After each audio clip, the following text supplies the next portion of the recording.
you're experiencing any pain at all and want to get your life back, go to amimaging.com or give them a call at 402-484-6677. Advanced Medical Imaging, located at 7601 Pioneers Boulevard. At Parkview Animal Hospital in Lincoln, it's not just their professional care that sets them apart, but their warm staff and state-of-the-art facilities. Whether it's for a routine checkup or a comprehensive medical procedure, at Parkview, your pet isn't just another number, but a valued member of their caring family. Visit them at pahlincoln.com today and in person just south of 14th and Pine Lake Road. Parkview Animal Hospital, your pet, their passion for happier, healthier, furry friends. Limitless Male says it's all fun and games until your testosterone plummets. Testosterone levels can start falling as early as age 30 with symptoms like no energy, poor sleep, brain fog, belly fat, muscle loss, and mood swings. If this sounds familiar, get your testosterone checked at Limitless Male. We'll get you back in the game with more strength, energy, and confidence. When you feel this good, you'll wonder why you waited so long to get a free consult at Limitless Male. Get scheduled today. I'm Karen Carr. I've been a realtor for 31 years. When I made a company change 12 years ago, I chose Lincoln First Realty, now NP Dodge. It's the oldest independently owned realty company in the country. Since becoming NP Dodge, we've continued our tradition of community involvement. Our management and staff are always available to offer support in marketing, technology, social media, and educational opportunities. Expand your career with NP Dodge. Call Eric at 402-434-2222. Are you looking to upgrade or improve the garage door on your home? This is Cameron Hall of Doors Plus. At Doors Plus, we guarantee to offer a wide selection of options from 5 leading garage door manufacturers as we deliver a free estimate, exact measurements, and rapid installation with a 3 to 5 week time frame. When you choose Doors Plus for your residential garage door needs, you'll work with our experienced technicians and be ensured that your new door seamlessly complements your home. Give us a call at 402-590-5800 or visit us online at doorsplusllc.com. Doors Plus, garage doors, and more. What's better than supporting your favorite radio station and eating delicious Nebraska-made products? Smoking Gun Jerky of Nebraska wants to highlight you, the listener, on the 93.7 The Ticket Wall of Fame at the store. Stop by the store at 48th and R in Lincoln and see their huge variety of small batch gourmet jerky. Or if you're not in the area and want to try some, go to smokinggunjerky.com and enter code EARLY for 10% off your purchase. It's the ultimate low-calorie, high-protein snack at Smoking Gun Jerky of Nebraska.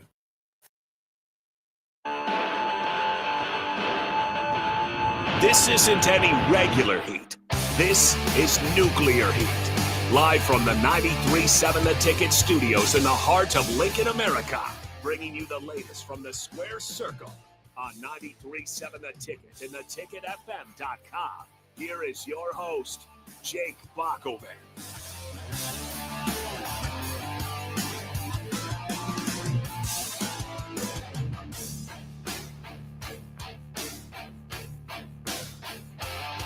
Yes, it is that time of the week, time to talk some wrestling, some pro wrestling here on 93.7 The Ticket. Is Nuclear Heat. I am Jake Bockoven. He is my tag team partner and Nuclear Heat contributor, Augie Pena. Augie, how is it going? You got your Eagles gear flying high. I saw the Eagle, the Chiefs defensive line was talking some crap toward the end of the game, and Jalen Hurts said to tell him, guys, we won the game. So big Super Bowl rematch victory today. I'm sure you're flying high. Yeah, it was fun. You know, I expected it to be a little bit more of a shootout. But you know, I'll take the 20-17 win.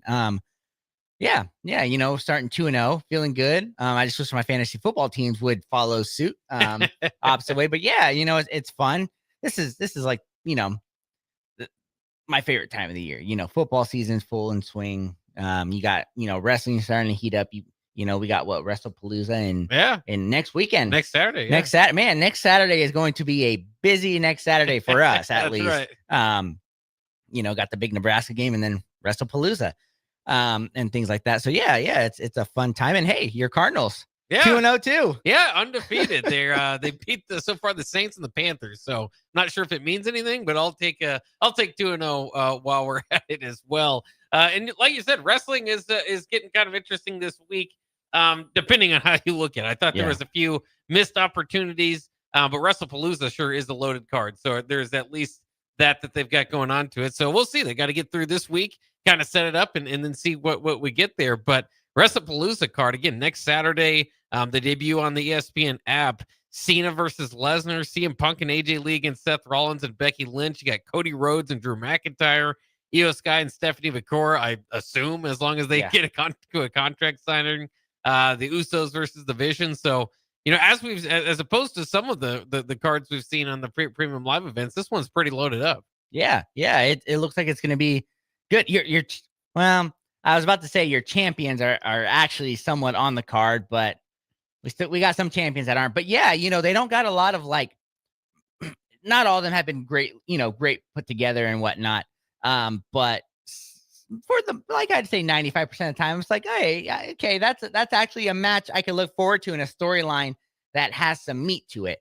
In there. And I mean, come on, we got AJ Lee wrestling for the first time in 11 years, something like that. I mean, for what it's worth, the Brock Lesnar John Cena match, that's still going to be fun. They've got matches like that going on. So yeah, it's going to be an exciting time. Yeah, it is. It will be fun. Let's go ahead and break down this week in WWE wrestling. Before we get to the SmackDown and Raw. Raw was from Milwaukee this week. SmackDown from Norfolk, Virginia. There are a few different headlines I did want to start off the show with. First of all, congrats to our man Dirty Dom. He wins the AAA Mega Championships at World Collide, so he's now a double champion. Yep. Of course, we wondered going into WrestleMania, would they actually put the Intercontinental title belt on him? Now they've doubled him up as a champion. Things couldn't be better for Dirty Dom. He did walk away in one of the backstage segments this week, and Roxanne Perez had to follow him out to help him there. So they're still kind of teasing that for maybe when Liv Morgan gets back. But it seems like they've seen the potential in Dirty Dom. Yeah, and it's fun, right? It's fun to see him.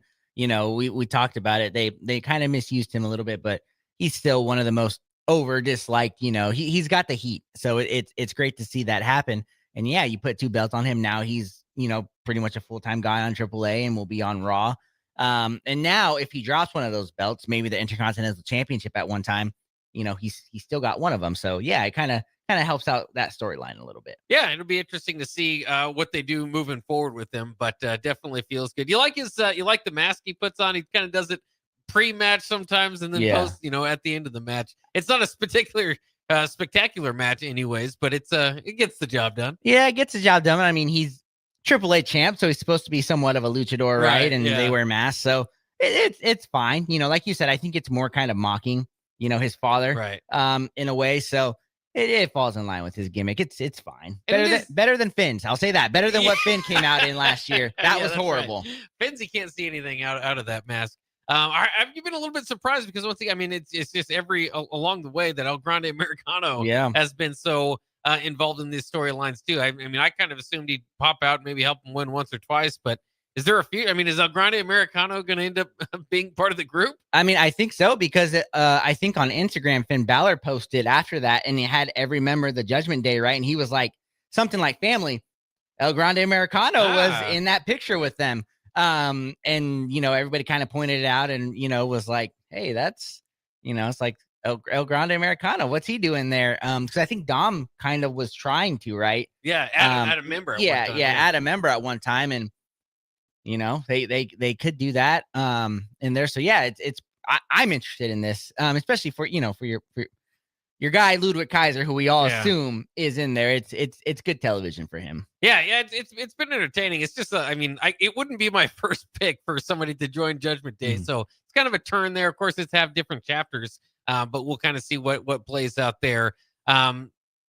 And then there's the other big story that I have to get to. Andrade parting ways with WWE. Wasn't here for much longer than I think it's a 2-year stint here this time. He had time left on his contract. There appears to be something in between both parties. So we'll kind of see how that pays off. His second run, not all that great. I mean, he was a speed champion at one time. Kind of had paired with Rey Fenix here recently. They were kind of trying to give him something. Of course, like we always go back to the Carmelo feud where he fought him maybe 9 times. Just kind of interesting to see El Idolo. I mean, his presentation, his mask, I always thought that was a little out of place just because it didn't really factor into much of his character from there, but it was kind of something to do for a cool entrance for his second go around. But, and he's a guy that can always go in the ring. I think is intriguing outside of the ring. But I don't know if WWE is going to miss him too much. I mean, just because they didn't seem to really find a great spot for him to begin with here. Yeah, they didn't at all. And it's isn't it odd when somebody can literally be a big deal everywhere? Maybe not AEW as much, but in the Lucha NXT, wasn't he like a long champ and kind of all around the world, and then you get to the WWE and it's like, the roster's just so loaded. So if you're not just an instant hit, that's where it goes. And I think I read somewhere that the reason for his, and I think this just came out, was he broke the WWE wellness, something like that. So, that, and then also I think when he came back, he was still technically married to Charlotte. Right. Yeah. And, that's gone the other way. Yeah. That's another divorce, there. So, I mean, I don't know, on there, but I'll tell you this, it's really sad because I don't, like you said, I just don't think he'll be missed. He's somebody else that they'll put on he was released, or let go in the year 2025. And that's just kind of how it'll go. What is interesting too, though, as we talk about, AAA and the mega championship that Dirty Dom just had, I mean, he would have been a natural to kind of move over to that roster. But, and, it stands like they're kind of doing with Judgment Day. But we'll see. Maybe he'll pop up somewhere else. And I'm sure there will be, like you kind of said, maybe some more details on that. They pick and choose over the years whether the failing the wellness deal that's true. is worth firing you or not. So I think it has to do somewhat with your stance in the company. But fair enough. That's the way life works. We all kind of understand that. So that was just the other overwhelming headline. That, along with WrestlePalooza coming up on Saturday. So next Sunday, we'll be talking about what went on there. Let's jump into Raw from Milwaukee. I thought it was an interesting one with a same kind of recycled opening and closing. So the opening in main event has been kind of cyclical with these same type of people involved. Jimmy and Jey Uso started out to Jay's music. It was kind of fun. Got to feel a little bit awkward there if you're Jimmy. I think in totality, you're happy for your brother, no doubt. But it's to the point where it's funny just because in the song when he's saying it's just me, Uso, that's completely changed from their song, which had the same beat to it. So it's just kind of funny to see how he gets there. Jay obviously way over what Jimmy has done as a singles competitor, but they've got them paired back together.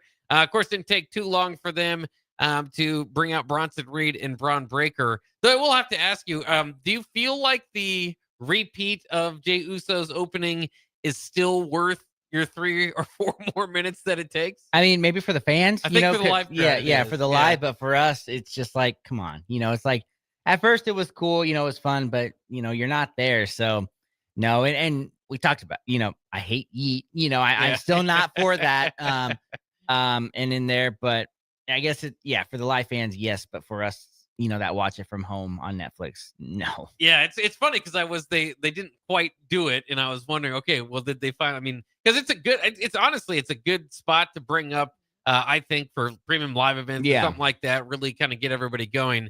They've done it, I think, twice now in the middle of matches, which is awful. But they did it here, and again, the crowd gets getting to it, so it's exciting for them.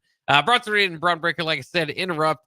They want to get a match where Jimmy and Jay actually offer a match, and Bronson Reed and Braun Breaker accept, but at WrestlePalooza, so they get to be the bad guys for the night and not show it off to the crowd there in Milwaukee. LA Knight, though, attacks from behind, and then kind of was taking them on both on the way down the ramp. The Usos get involved here too, but not before a little bit of a confusion between Jey Uso and LA Knight, so they're both kind of stuck in a corner. LA Knight moves out of the way. I believe it was Bronson Reed coming in on the corner, and so Jay takes the bruit of that hit. So they're not exactly on the same page, which would set up the main event for the evening. But the main event was already set, I should say. Through this was LA Knight and Bronson Reed. So that was kind of LA Knight coming out and get a surprise attack. But they set the mood for the night that LA Knight and Jey Uso not on the same page. Yeah, it's kind of in the same thing because LA Knight wasn't on the same page with CM Punk, things like that. And I'm gonna ask this: is the vision working for you without Seth Rollins? Because it just feels like it's been like 3 weeks that they just haven't done a segment together. To me, it feels like they're kind of just out there now as supposed to be the the henchman to his vision, but there's been no interactions because he's over there on this other storyline. So I feel like that's not a good thing for them. And while they're still going against Jey Uso, LA Knight, to me, that's not a Raw, main event. And like you said, I mean, they've been in the main event for like a month straight now. Yeah. So to me, I guess I'll ask, do they feel, like less to you?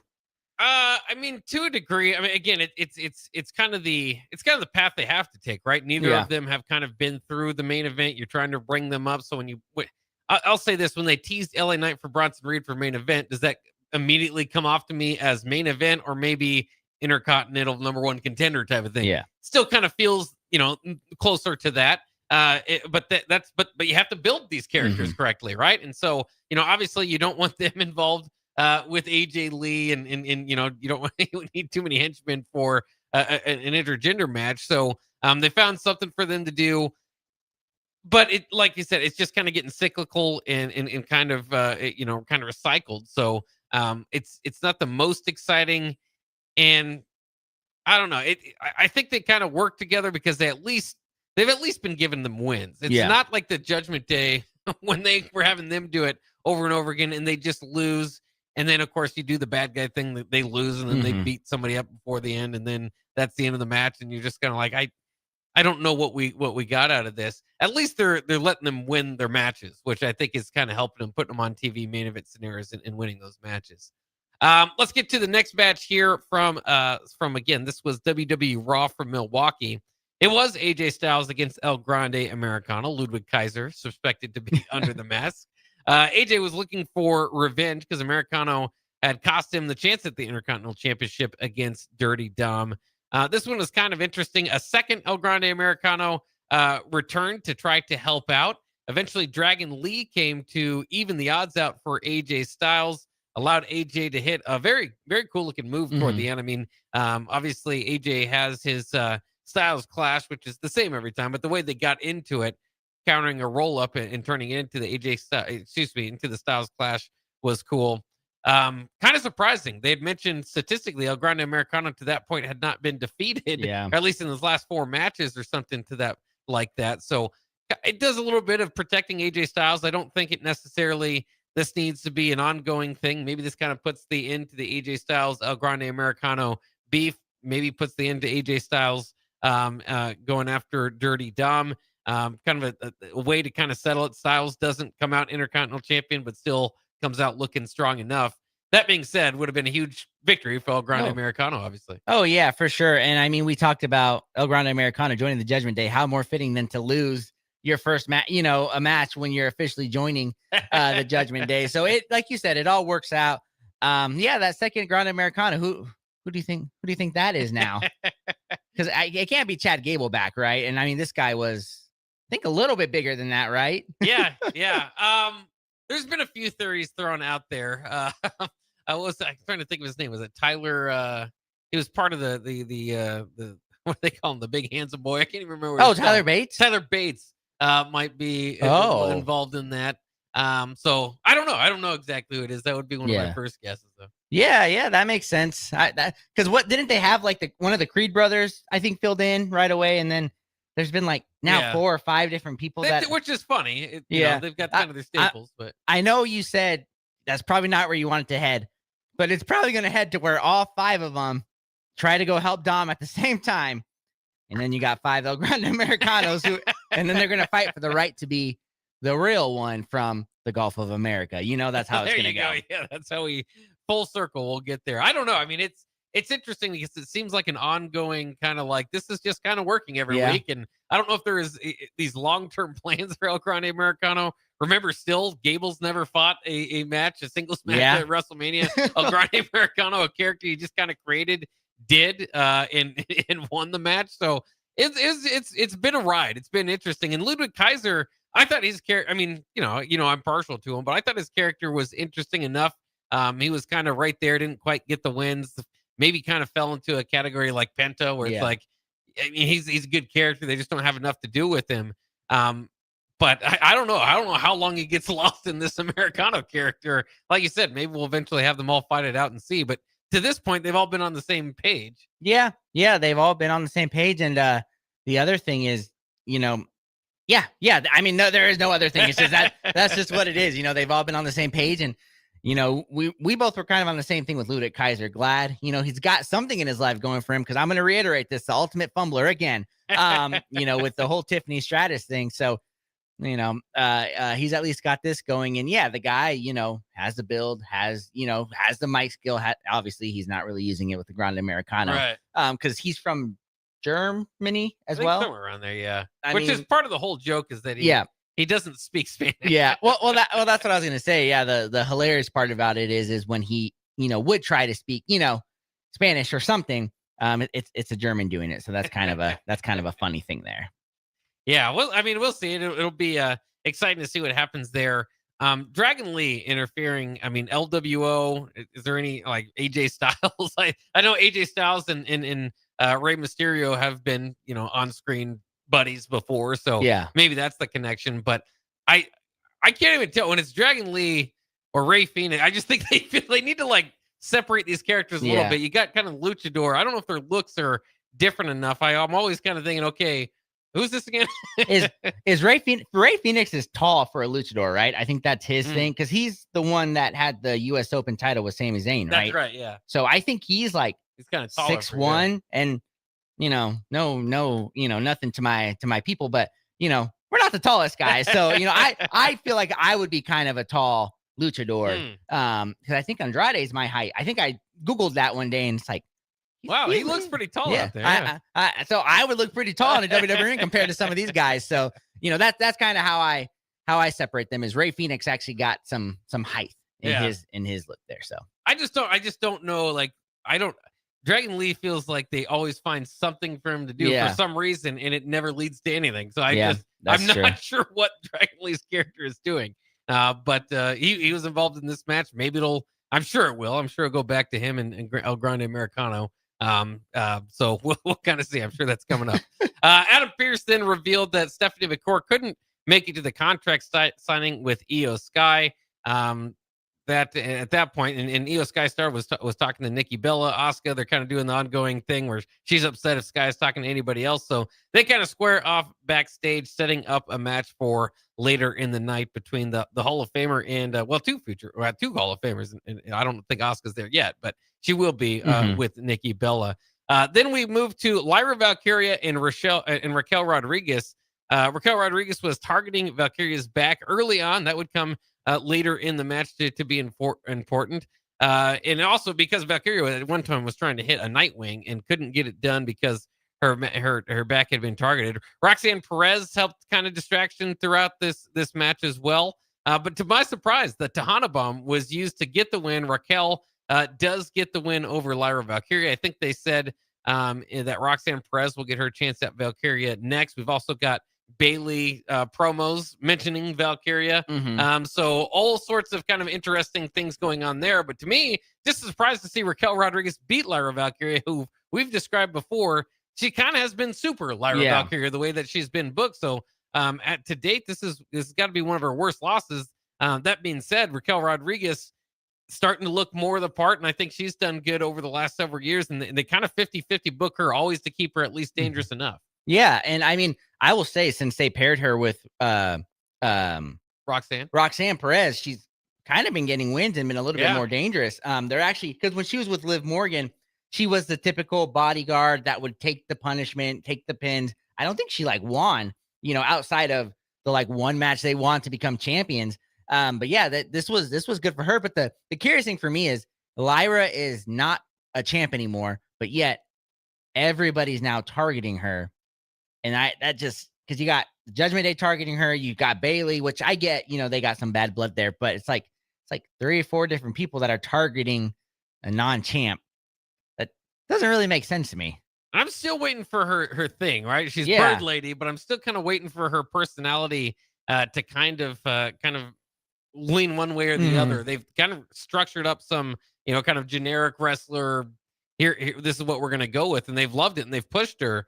But I just feel like she's still kind of missing. Like, how do you describe her outside of the Bird Lady? Like a young, guy, sentimental, I guess. She can get in her feelings at times. I mean, I don't really know how much further you describe her. So I think they still need to work on that. Also backstage, Penta demanded a championship opportunity, but Rusev got in the way, and so they had a matchup later scheduled for the night.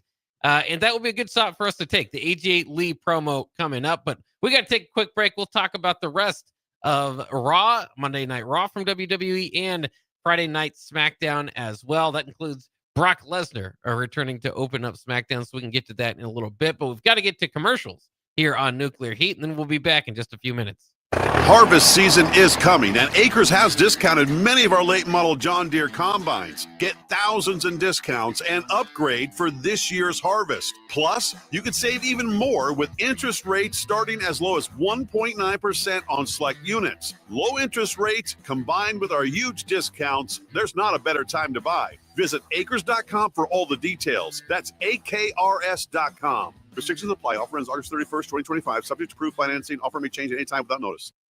Hey fans, there's more winning at Amigos with the VIP Game Day giveaway. Every app scan is your chance to win premium tickets to a Nebraska football, basketball, and volleyball game, along with exclusive game day perks. And when Nebraska goes to a bowl, the winner also gets 2 tickets, lodging, and airfare to the bowl game. Weekly semifinalists will win free food for a year.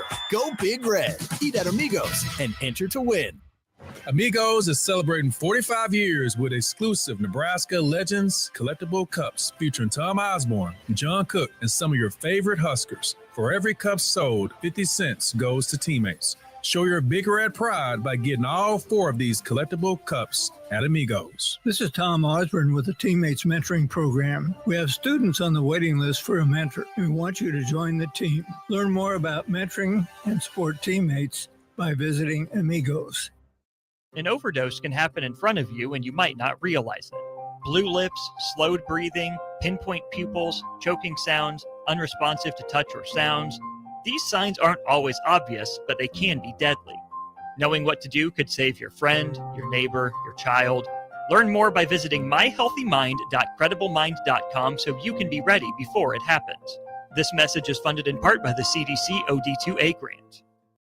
This is former Husker and NFL linebacker Jay Foreman. For years, I've suffered from degenerative problems in both of my ankles, but thanks to a thorough and thought-out plan provided by Advanced Medical Imaging, I was able to get my life back with the least amount of pain as possible. While working through multiple options, the team of physicians at Advanced Medical Imaging were there to answer any questions I had. If you're experiencing any pain at all and want to get your life back, go to amimaging.com or give them a call at 402-484-6677. Advanced Medical Imaging, located at 7601 Pioneers Boulevard.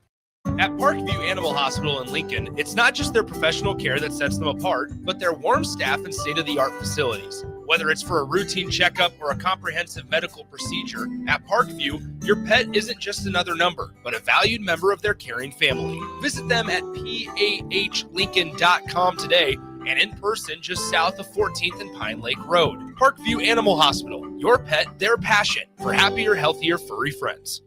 Limitless Mail says it.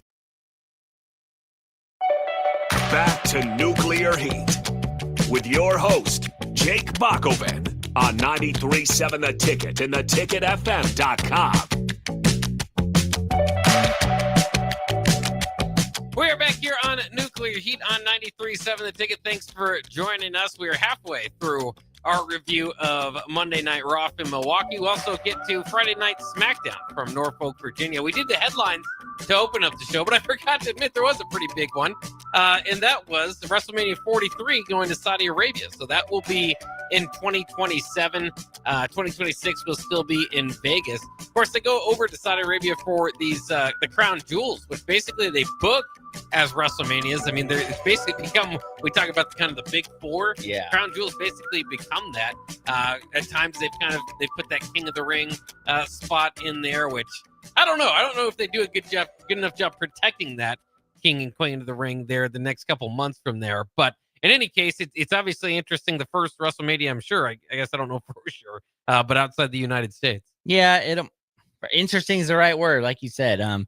We're talking about it a little bit behind the scenes, and I think one of the big things is the women, just they kind of can't be themselves, though. There really won't be, and then just the time zones. The time for. I mean, think about it.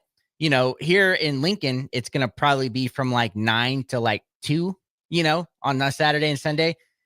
If you're in LA, your WrestleMania starting at 7 a.m. That's tough. Yeah. And I know the rest of the world does it, but it's here in the United States. That's kind of the big thing. So I think they're gonna try it. I don't know. It just won't. I don't know. Just being in Saudi Arabia, I guess I don't know. WrestleMania. To me, that just sounds weird. It not being in the United States. Well, and it is interesting. I know some folks. I mean, for many wrestling fans, that's a destination. Some of them try to go every year, or try to go every other year, and it's just gonna be a hard time to for a lot of American fans to probably make it out there. But it will be different. We often talk about overseas crowds seem to be more excited and excitable. So that can at least probably help out. I'm sure they're going to be just incredibly excited to get WrestleMania then. And of course, we've got a WrestleMania in Vegas before then. So it's hard to tell with any plot lines or, Cody Roman Reigns round 3. I don't know what's going to be there, but I'm sure they'll do a good job of getting that put together. So just interesting, something to keep on down the line. Looks like, as we know, WWE, sometimes the highest bidder wins. Let's just put it that way. So that looks like, especially with the WWE, that's been the case over the years. Let's get to AJ Lee and her promo again. Her return, her first kind of in-ring return outside of a surprise the previous week.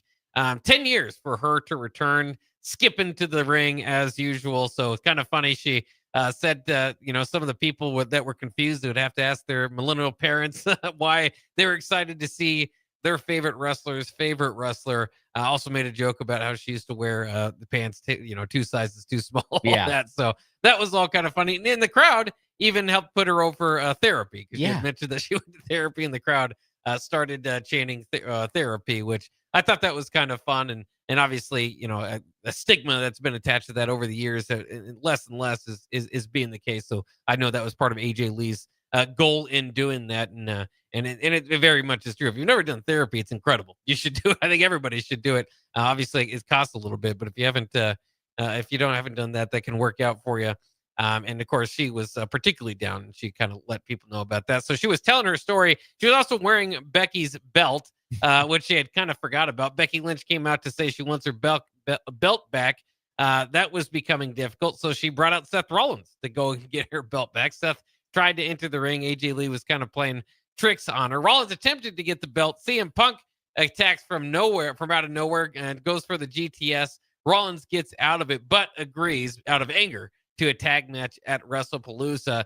They had to get to that ending somehow. This is the way that they got there. I thought it was entertaining enough. Obviously, you get both couples near each other. It is kind of the current plot line of kind of power couple against power couple. And so I think it's going to make for a fun match to kind of see how they do it. Like we've said before, we've talked about it. You kind of how to do intergender matches. There can be moves that certainly you could do, others you wouldn't. I think a curb stomp probably is the best look, but I think a GTS might be able to be pulled off. Yeah, that could be a lot of fun. In there, the one thing I will say I'm not liking is just how cowardly Becky is now being. In this, that's the one, and they still have this Monday and possibly Friday, to write that, but that's 2 weeks in a row where she pretty much can't do anything. Like, she's that afraid of AJ Lee, and if you're going to do that, you need kind of a longer booking time, right? To make it believable that they have a chance to win. Because one, I just don't know if you can give AJ Lee a loss in her first match back. But two, Becky and Seth are the champions. This is kind of one of the things you put yourself in a corner. You got CM Punk and AJ Lee, and then you got, Seth Rollins and Becky Lynch, who are the champions. One of them has to take a loss, and you want it to be clean, right? You don't want, like you said, Division coming in or, someone else coming in from there.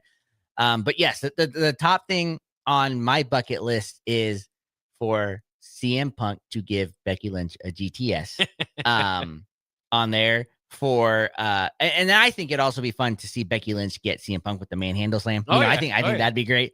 I don't remember what AJ Lee's finisher is. But I'm pretty sure Seth Rollins is going to probably get that on there. So yeah, it's going to be a lot of fun. And like I said, I hope they let those two, those four just go at it, and there's no interference. And if you do something like I don't know, because it's going to be a no disqualification, right? I think is how it goes.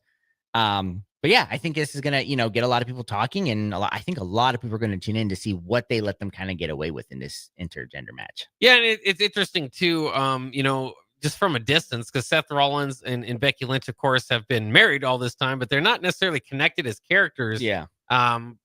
Too often they'll kind of tease it once in a while, and then of course this storyline comes along, and they're kind of right at the hip again. And it's interesting because they both had similar like stylistic, like wacky style characters, and you would kind of acknowledge that, but it never really made sense for either of them. But as they come together as a pair, now it kind of makes more sense. So I never really understood, that kind of part of Seth Rollins. It's probably better than the Messiah character, but it was always kind of hard to put a finger on. It's like, he's kind of a good guy a lot of times that, is kind of fighting the good fight until recently when he turned heel, obviously. But he just wears wacky stuff. I don't know. Yeah. So it's kind of weird. And it's kind of interesting in any way that's all kind of coming together. The other thing is, obviously, this is among the most interesting matches for WrestlePalooza. And we talked about getting this belt over the U.S. title belt, the Intercontinental title belt. While there is not a fight for the Intercontinental title, obviously it's being used here, and I thought that was a good way to do it. Mm-hmm. Is she outshining their actual belts though? I mean, right now Tiffany Stratton and obviously she's undefeated and she was red hot, but they're not. They just kind of threw a match out there on SmackDown.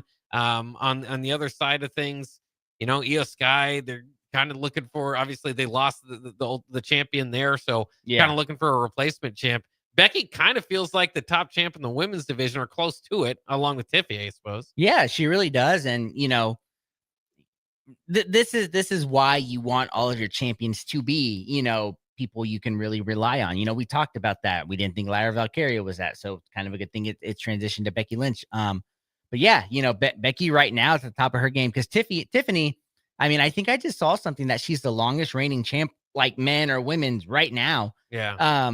But like you said, it's Nia Jax, Bianca, it's Jade Cargill, it's kind of just recycle, and no real, longevity of a storyline. And so, yeah, Becky's kind of the top person, and you got the hottest return I think we've had in, since CM Punk, coming back on there. And that's why I think this has a chance to be, like the main event of WrestlePalooza.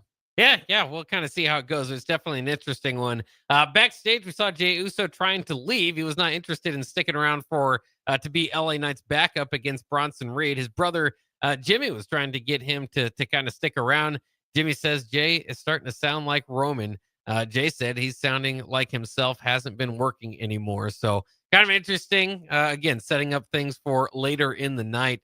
But also interesting. I don't know, if they're kind of getting all the bloodline back together to run this bloodline thing over. Is Jimmy and Roman on the same page? Or, I get what he's saying there, but don't make it sound so bad when Roman's a good guy now, right? Yeah. And this is I don't think Jimmy and Roman really had their beef, right? Because Jimmy was the one that stayed with him. They all turned on each other. They turned on each other at some time, but Jimmy kind of stayed by his side. And he's had the interactions with him a little bit more. Well, I guess Jey has too, on there. But this is what I'm saying. I don't know. They're going to get the bloodline together, I think, to go against a Vision eventually. That's, I think, their end game there. But yeah, I mean, to kind of throw Roman down when he's the ultimate good guy right now, and he's hurt, and it seems like they were all getting along, doesn't really make sense. So you can't really have Jey turning heel, if that's kind of a way they're looking at it, unless it's going to be like the ultimate swerve and somebody he's been fighting for a long, the Vision, he joins him. Something like that. I don't know, because that was kind of just a little weird. It just kind of shows you maybe they don't know where they want to go with this yet, and they just have to keep the bloodline in it, because the bloodline's been a part of it for 5 years now, something like that. Yeah, it'll be interesting to see. This could have been to kind of set up for the surprise of the night, which we'll get to here in a second. Was is Jey turning, kind of like you said, and might be kind of more setting up more of a fight between him and LA Knight, or all that, or maybe it really is a turn. So we'll have to wait and see. Penta and Rusev, of course, I talked about their backstage confrontation earlier. I think this would have been better off without the New Day and Grayson Waller involved, but they were involved. Of course, Penta's kind of been feuding with them, if you could call it that. I mean, he's fought with them each of the last couple of weeks. Rusev coming off of his big win against Sheamus. And ultimately, he gets a near fall. Penta always puts on great matches, almost hit him with the code red for the win. But ultimately, Rusev did hit his flying Mosca kick, to a flying Penta to get the victory here. Again, New Day, Grayson Waller in on the distraction. Tough to say. I mean, obviously, Penta probably circling back to a New Day battle. I don't know if that's necessarily been what we've asked for, but they're kind of sticking with it. Rusev, I think this might be a kind of a one-off, move him, get him a win and move on to his next thing. I don't know what that would be, but I don't know if he wants to get involved in all that mess either. Yeah, it's kind of sloppy. We talked about it. Penta was this really hot name, and now he's taking pin. He's losing. He's losing straight up one-on-ones, and Rusev, had his feud with Sheamus on there. Weren't they mentioning potentially being like title contenders? Earlier, and that's kind of what this match got thrown into. Wasn't a number one contender match, just guys fighting over, that should be me. I would love if they decide to have Rusev. Hey, we talked about Dom, kind of you had AJ and things like that. If if Rusev decides to go after Dom in the Judgment Day, I think that could be a lot of fun. Because Rusev's just a destructive guy against a team like the Judgment Day. I think that's something there. I think that would be interesting. You just kind of wonder what they're doing with Dirty Dom, because you could kind of alter him. Obviously, he's the bad guy, but the crowd's starting to get behind the bad guy in that way. Kind of flip him, turn him face a little bit with a fight with Rusev. Good setup for what they're kind of doing down the line. Whatever plan they have, or if they have a plan, we don't know that for sure either. We mentioned Asuka and Nikki Bella had a backstage confrontation leading to this match. Not much to say here. Asuka just kind of kicked Nikki Bella's butt throughout the match and won with the Asuka lock. Asuka, obviously they're continuing that little bit of tension with Io Sky and then obviously Rhea Ripley.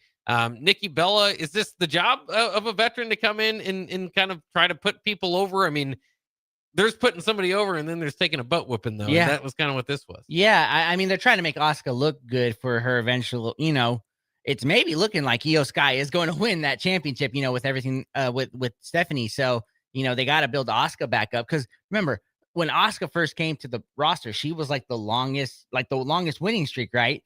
She hadn't been pinned or something in NXT and all that stuff. The greatest NXT champ, and everything there. So you bring her back to it. You got something for that feud. But yeah, Nikki Bella, you don't know how long she came back for. She signed. The thing I'm interested is if they decide to go with the AJ Lee, Nikki Bella type of feud, because they were kind of the divas, right? Yeah. On there. So that's kind of what I was looking at. But yeah, watching it in there, I was like, man, Nikki, I was like, probably one of the greatest divas champs, right? Wrestlers of that era. You just got destroyed, there. You were looking like a 40-year-old in the ring there. And that, that was a little rough. So we'll see. They might put Nikki Bella on ice for a few weeks and have her return. That always helps with the legends. Just forget about them for a second. We'll bring them back. LA Knight and Bronson Reed for the main event. Braun Breaker was getting his cheap shots in often in this one. LA Knight had built up some momentum, but ultimately hit with a jagged edge. So Bronson Reed gets the win. Again, to what I was saying earlier, at least Bronson Reed and Braun Breaker continue to get a lot of victories here. The Vision kind of started getting up on LA Knight. Jimmy Uso makes the save. We knew that he was still in the building. The Vision then gets the upper hand again, and Jay comes out to make the save. The Vision once again regains power, and LA Knight comes back from his original beatdown to grab a chair, an equalizer, and he's ready to go. But the only problem is that we close out the show. Jay Uso hits the spear on LA Knight to close out the show. Jimmy was heard asking Jay, "Are you good now?" So it's kind of tough to tell. We kind of talked about it briefly there for a second. Is Jay Uso a villain now? Is he heel? Is he kind of just on his own? And how's the crowd gonna react, especially on his entrance? Yeah, we started the show kind of talking about that the crowd really gets in. If you're a heel, you don't do that stuff. So they could be going through that. I think his character, while it's great for the crowd, I was kind of getting bored of it too. they could really turn him into the no yeet, type of thing on there. I think that'd be a lot of fun. I just don't know if they're going to go down the line of, he's bad, his brother Jimmy, they kind of feud again to get him back on that. I don't want to see. If you're going to make him heel, against LA Knight, that's fine. And, like I said, possibly join the division, some way there. I think that'd be interesting. But yeah, just don't have him feud with his brother again, because that I would not be for that. And then the other question is LA Knight going to get anywhere out of all this? He seems, again, like the kind of the misconnected piece to all this. Random good guy you throw out there, talk his trash, get his main event, but never winning these matches. Yeah, it's been like that for like the last 3 years. So it's been, except for when he won the U.S. title against Logan Paul, right? That was kind of the highlight of everything. But it's been the same old, same old. Being an LA Knight fan is pretty hard, man, because we just never come out on top.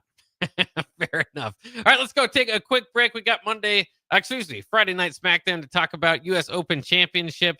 We had the women's title on the line. We had Cody return, and we had Brock Lesnar make an appearance. So we'll do that coming up next year on Nuclear Heat on 93.7. Limitless Male says it's all fun and games until your testosterone plummets. Testosterone levels can start falling as early as age 30 with symptoms like no energy, poor sleep, brain fog, belly fat, muscle loss, and mood swings. If this sounds familiar, get your testosterone checked at Limitless Male. We'll get you back in the game with more strength, energy, and confidence. When you feel this good, you'll wonder why you waited so long to get a free consult at Limitless Male. Get scheduled today. I'm Karen Carr. I've been a realtor for 31 years. When I made a company change 12 years ago, I chose Lincoln First Realty, now NP Dodge. It's the oldest independently owned realty company in the country. Since becoming NP Dodge, we've continued our tradition of community involvement. Our management and staff are always available to offer support in marketing, technology, social media, and educational opportunities. Expand your career with NP Dodge. Call Eric at 402-434-2222. Are you looking to upgrade or improve the garage door on your home? This is Cameron Hall of Doors Plus. At Doors Plus, we guarantee to offer a wide selection of options from 5 leading garage door manufacturers as we deliver a free estimate, exact measurements, and rapid installation with a 3 to 5 week time frame. When you choose Doors Plus for your residential garage door needs, you'll work with our experienced technicians and be ensured that your new door seamlessly complements your home. Give us a call at 402-590-5800 or visit us online at DoorsPlusLLC.com. Doors Plus, garage doors, and more. Back to Nuclear Heat with your host, Jake Bockoven on 93.7 The Ticket and theticketfm.com. All right, let's talk some Friday Night SmackDown here on Nuclear Heat. Of course, this was just this last Friday. Latest in WWE wrestling. Live from Norfolk, Virginia, they brought up Brock Lesnar to open the show. Of course, he's got his matchup with John Cena. Unfortunately, I think the best part of Lesnar on Friday was the kind of the throwback videos that they did between him and Cena and setting up that match. I think that did a lot better than the opening segment. So Brock Lesnar comes out. He's about to talk. Not always his strong suit, so I was kind of interested there. R-Truth interrupts to stand up for his childhood hero, John Cena. Always good to a degree for a joke, but this was just a really repetitive kind of promo, if you will. I mean, I think they might have even got lost in their lines because I'd never seen the Beast Incarnate patient enough to ask a few times to R-Truth. He didn't know who he was. He didn't know what he was out there for, and he asked him twice. And so it's just kind of a deviation from what we usually see out of the Beast Incarnate, but they had to fill some time here. Didn't take long. Of course, we all know the end of this. Lesnar hits an F5, and there you have it. The only thing that made this segment really anything was that Brock Lesnar split his pants. Yep. So that was pretty funny. Obviously with his pants split, he kind of did a makeshift mooning of the audience there too. Didn't expose his butt, don't worry, but just kind of making a joke out of it. So at least making the most out of it. But man, for bringing Brock Lesnar back, and your second appearance is the most obvious. And I'm not. I know you're a bigger R-Truth fan than I am. DP's a huge R-Truth fan. I know they're out there, but this was just the paint by the numbers. We don't have Cena, so let's have R-Truth stand in his steed and take a hit here. Again, completely deviation from the Ron Killings character that I was interested to get introduced to. They kind of diverted into Ron Cena, I think, Yeah, here, which at least there was a line there that was maybe worthy of it. But again, for being one of your biggest matches at WrestlePalooza and for the star power in Brock Lesnar, I just thought this was not all that intriguing. Yeah, this is why Brock Lesnar always has a manager, because you can tell it was him messing up the lines. He was talking over him. It was bad. My favorite part of it was, so your brothers from what, another mother? He's like, no, we have different dads. Yeah. But it was like, you're right. He kept asking, who are you? How old are you? Where's Cena? Wait, Yeah. you don't. It's like, even I was like, okay, all right, just F5 him and get it over with. So you're totally right. Cena's got seven appearances left in WWE. So, we won't be seeing him all that often. So I will hopefully see him on Friday. But I mean, you don't know, because you got 7 appearances and you got 4 months left of Cena. So yeah, 3 months. So we'll have to see kind of what they do there. But yeah, I totally agree with you. It was very bad. And it just didn't do it. Like you said, R-Truth, funny enough, but they just did not have that chemistry that maybe they had 10 years ago. And it's kind of some of the things. Sometimes you just kind of lean into it too much, like CM Punk, the pipe bomb, great promo. Yeah. Let's have him a mic every week, and whether we have something for him or not, hopefully he gets it out of there. And that's kind of the same thing with R-Truth. It's like, he's funny, and the jokes were, he updated a little bit, but kind of falling back on the same routine. And again, the most thing that I'm just a little bit upset about is when R-Truth was so over, when our fans were cheering for him back. They made this whole show about Ron killings, and maybe they're doing that on the fly. And then he kind of gets his first thing is just kind of getting in the middle of Damian Priest feud, and it never really went anywhere from that. Yeah. Now he's just back to silly R-Truth. So I don't know. I thought that they kind of fumbled something that was intriguing there. From there, we did have the U.S.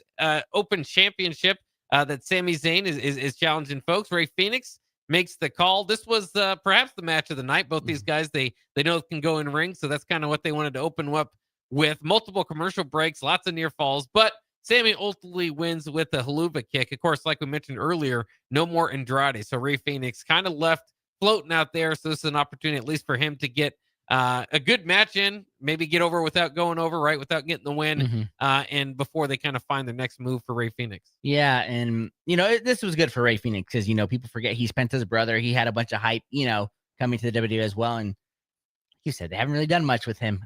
He's supposed to be another Rey Mysterio protege, but, we see where those go all the time on there. And the thing with the Sami Zayn, man, they are really trying hard to make him that guy, because they kept saying, they kept referencing John Cena's open title. Sami Zayn's taking it now. So we'll see. We'll see how that goes on there, because, John Cena's U.S. Open title challenges every week introduced us to Sami Zayn, Kevin Owens. So we'll see if they kind of bring up some fun things. And I'll tell you what, Kevin Owens made a name for himself during that open title. That was when he came on and just had those amazing matches with John Cena. So, Sammy Hogan, here we go again. They're every week. It's just going to be the same thing with him, I think. Yeah. And again, interesting from a good turning point from where they had his character for the longest time, only winning the top belt. Now they've at least found something for him to do with this U.S. Championship Open Challenge. So I kind of like that. The other U.S. Championship, not so good. BFAB against Julia. This never really got going. Julia and Keanu James started 2-on-1 beatdown. Mishin rushes in with the kendo stick for the save. I mean, there's not much to say. We don't need to break this down. It's just, again, looking where at the Intercontinental title, which was introduced at the same time. I was arguing that might be the best book, best women's champion right now. The U.S. champion by far is in a tough spot, and you just wonder why they ever moved off of Chelsea Green, which had it in a much more interesting spot. But in any case, then we saw a promo Wyatt Six targeting the Street Profits split, which we've talked about before. That's something that we've kind of wanted to see. Eventually you want to see that split and see what they can do as singles competitors. Then we had the women's championship. Tiffany Stratton and Jade Cargill. The Storm showed off her strength. She was kind of winning throughout this match. Scary moment when Tiffany misses a moonsault and seemed to hit her head pretty hard on the floor. They didn't take too long for their to check or recover, though, because Cargill kind of just took a dive with her through the timekeeper's position. The ref counts them out with a 10 count. Does that mean Tiffany is still undefeated this year? Was that I'm not really sure. I mean, that's technically a draw, right? yeah. On there. But man, when she hit that mat, I'm surprised she get one wind knocked out of her, two, a concussion. Because I don't know if she just let herself go or if Jade was in the right spot. But man, she flipped from the top rope to the floor. Yeah. And just I'm glad they didn't catch a better angle of that, because that would have been rough to see. And then, of course, your favorite moment, Nia Jax came out and attacked both competitors after the match, including Annihilator on Tiffy. So as if the Tiffany Stratton-Jade Cargill matchup was not recycling, Nia Jax seems to be getting back into the mix for that. And I'm a Nia Jax fan, but that was not, I mean, they need to write something else. Yeah, it's the same exact thing. And honestly, I was scared for Tiffany because I knew that Nia was going to put her in the position to, squash her or Annihilator. Annihilator. Thank you. And I was like, she just took a really bad bump. Are you sure you're going to keep doing this? But it was safe in that. But yeah, I think honestly, Tiffany needs to drop that title and move over to Raw and challenge in that division, because she's been on SmackDown for 2 years now. She did some great feuds, but SmackDown, the women, it's not to the level that the Raw roster is. I feel like Raw is loaded. Tiffany is leading it on SmackDown. But she needs to drop that title and move over to Raw. And I wouldn't even mind if they gave her the, that title right away. But just different feuds. I want to see her against some of those other people. She needs something fresh, and this definitely was not it. Speaking of fresh, Randy Orton versus Drew McIntyre, if you recall from the COVID era, that was on repeat. But we had it again here. Orton and McIntyre hit each other on the commentary table quite often during this match. Claymores and RKOs could be expected, but one particular one did bust Randy Orton open, so that was kind of interesting. The head back in the ring, the ref prevents a punt Randy Orton was going for on McIntyre, which allows him to hit the Claymore for the win. Drew, after that punt there, so kind of cost Randy Orton. Of course, they're keeping the friendship with Randy Orton and Cody upheld as Cody comes out and saves Randy Orton as a Claymore was being set up once again for Drew McIntyre to kind of eliminate Randy Orton, similar to what he did to Cody and took him out a month. Of course, that Claymore against the announcer's booth. So Cody comes out, challenges to Drew McIntyre to WrestlePalooza, and there we have it. A lot of matchups for WrestlePalooza set up this evening. Yeah. You know what I forgot? Cody is the WWE champion on the SmackDown side. He's been gone. Now, kind of just use, he's here. That's fine. But yeah, it'll be, they're going to put on a good match. The build up once again. Yeah. So, I mean, as we have, I guess we'll finish up the show calling them real quick. Cena, Lesnar, WrestlePalooza. I hope it's Cena, but man, I think they're going to drag this one out, so it's probably Lesnar. Yeah, I think Cena might have to get his revenge, maybe, to close that out. Punk and AJ Lee, Seth Rollins, and Becky Lynch. Punk and AJ Lee. Yeah, you're right. You can't bring her back and lose, you wouldn't think. Cody Rhodes, Drew McIntyre. Cody Rhodes. Yeah, easy one. Easy pickings there. You don't have him beat Cena to drop it to McIntyre. Yeah. Io Sky, Stephanie McCourt, if it happens. Ooh, I think it's going to be Io Sky. Yeah, maybe. Or again, I think it's always interesting to try to break down whether that with Asuka would be lined up for a matchup, or that doesn't need a title, and you could kind of find something for Stephanie McCourt to do. The Usos versus the Vision. Hard one to predict here. We don't know where Jay's at. I think the Vision have to win this one, right? Because the Usos are established. The Vision are the up-and-comer that need it, so it's got to be the Vision. I agree with you, but this is here where I start to get into the WWE. Do they book correctly here? I think the Usos are going to get the win, maybe to open up. That might be their opener for WrestlePalooza, so we will see. That'll wrap it up for this week's Nuclear Heat. Join us back. We'll know the results of WrestlePalooza next week, and we'll break them down right here at 9 o'clock next Sunday on 93.7 The Ticket for Nuclear Heat.